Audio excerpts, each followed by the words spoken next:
Hello दोस्तों, आप लोग देख रहे हैं फास्ट कोचिंग सेंटर में उपेंद्र सर का चैनल। और चलिए मात्र 8 मिनट में यह है वर्णिका जिसका पहला चैप्टर है, जिसका नाम है दही वाली मंगमा का रिवीजन करते हैं। एग्जाम में एक भी क्वेश्चन नहीं छूटेगा। चलिए शुरू से शुरू करते हैं। यह है आपका चैप्टर दही वाली मंगमा। किस भाषा में लिखा गया है? कन्नड़।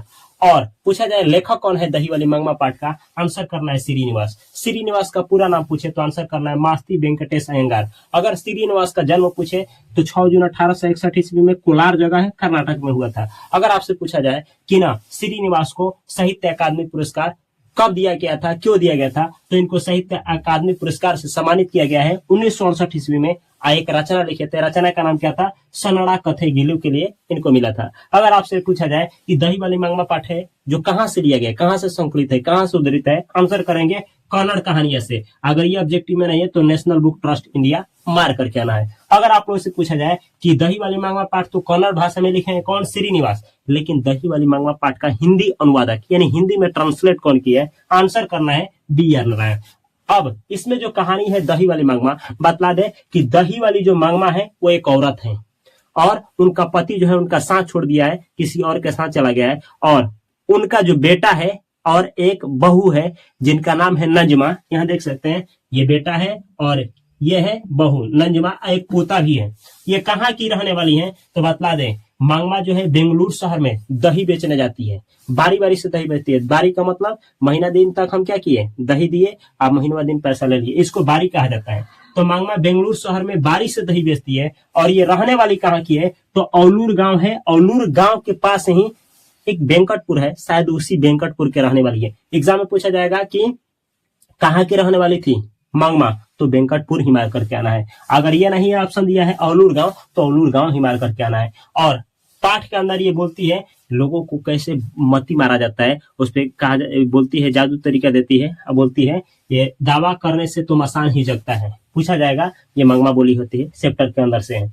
और पूछा जाए कि विवाह के समय यानी जब विवाह हुआ होता है, इन दोनों का विवाह हुआ होता है, तो बहू को क्या क्या दी होती है मंगमा? तो ये दी होती है कर्णफूल, कड़ा, झमकी, पादप, कान की जंजीर, कड़ी और तगड़ी। आपसे पूछा जाएगा कि जो मंगमा थी ये क्या खाती थी, किस चीज का शौकीन थी? तो पान सुपारी का। अब पाली क्या थी तो गाय बैल पाली थी। क्या बेचती थी तो दही बेचती थी। और ये ब्लाउज पहनी थी। कितना रुपया का उसका दाम था तो 7 से 8 रुपया। इनका बहू का नाम क्या था? नंजमा था।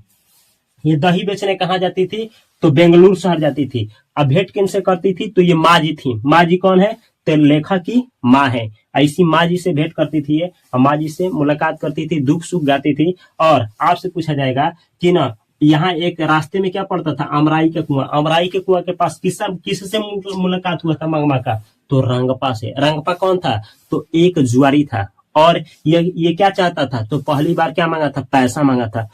अब पैसा मांगा था लेकिन ये दी नहीं थी। ये दी नहीं थी क्योंकि एक बार अपने परिवार से क्या हो जाती है? अलग हो जाती है। और ये पैसा रखना चाहती है कहाँ? अपनी ये माँ जी के पास, जबकि माँ जी नहीं रखती हैं। और इस तरीके से रंगपा जुआरी होकर के इनके पीछे करने लगता है। और ये जुआरी भी है और नशेड़ी भी है, नशा भी करता है। तो माँ से पहला दिन क्या करता है, सॉरी मंगवा से क्या करता है तो मांगता है। क्या मांगता है? पैसा मांगता है। कहता है पैसा दे दो, उधार दे दो। अरे पहले थी अपने परिवार के साथ थी तो अपने बहू के लिए कुछ सामान ज्वेलर्स खरीदती थी और अपने बेटे के लिए पैसा जुड़ता थी। लेकिन अब आपके पास ही पैसा है तो पैसा अपने पास मत रखो, क्या करो हमको दे दो और जब मैं रागी बेचूंगा तो तुमको लौटा दूंगा। इस पर यह नहीं देती है। और ये पहला दिन क्या मांगता है? चूना लेकर के चला जाता है। दूसरा दिन हाथ पकड़ लेता है, बोलता है कि मंगवा तुम बहुत अच्छी हो, और ऐसा ऐसा बात करने लगता है। वो डर जाती है। आंटी से पैसा, आंटी में पैसा रखी होती है और किसी भी तरीके से जान धर्म बचा करके अपना भागती है। और जा करके माँ से बतलाती है कि जिस तरीके से मेरा घर वाला मेरा भरी जवानी में हाथ नहीं पकड़ा था, इस तरीके से हक से मेरा हाथ पकड़ लिया था कौन? रंगपा। तो अब एग्जाम में इस तरीके से कहानियां होती है। एक दिन क्या कहती है बात, बहू को पता चलता है। अब बहू अपने बेटे को इनके पास भेज देती है और तालमेल करके ये लोग मान जाते हैं इस तरीके से। अच्छा, ये अलग क्यों हुई होती है ये भी जान लीजिए। बहू किसी बात को लेकर के पोते को पीट देती है। इस पर मंगमा जो है अपने पोते को रोते हुए देख करके बहू को बोलती है, क्यों रे राक्षसी, अपने बेटे को क्यों पीट रही है? इस पे बहू को क्या लग जाता है? बुरा लग जाता है। और ये बहू और अपने पूरे परिवार अलग हो जाते हैं बेटे को लेकर के। तो ये रही कौन सी पाठ? आप लोग का रहा दही वाली मंगमा, जो कि छोटे में प्रैक्टिस किए हैं। अगर ये वीडियो अच्छा लगा है तो अपने दोस्तों के पास और उनके पास शेयर करना ना भूलें। मैं मिलता हूं अगली वीडियो में, तब तक के लिए आप सभी को तहे दिल से नमस्कार। Thanks for watching this video.